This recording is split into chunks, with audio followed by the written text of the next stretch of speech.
আমাদের যে কর্মসূচি ঘোষণা করা হয়েছিল মঙ্গলবার থেকে সারা বাংলাদেশের সকল এমপিভুক্ত শিক্ষা প্রতিষ্ঠানে কর্মবিরতি, আমরা সিদ্ধান্ত নিয়েছি এই হামলার প্রতিবাদে আমরা আমাদের কর্মবিরতি আমরা একদিন এগিয়ে নিয়ে এসেছি।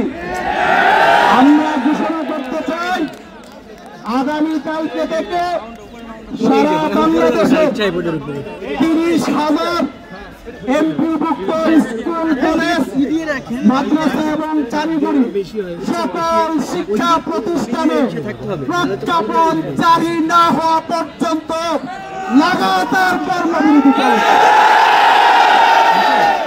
বসুন্ধরা টিস্যু, অশুদ্ধতার বিরুদ্ধে এক বিন্দুও ছাড় নয়। আমরা শিক্ষকদেরকে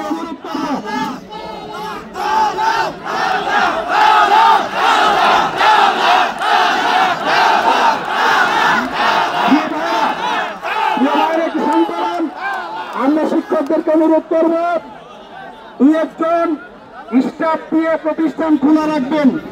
শ্রেণী কার্যক্রম চলবে না।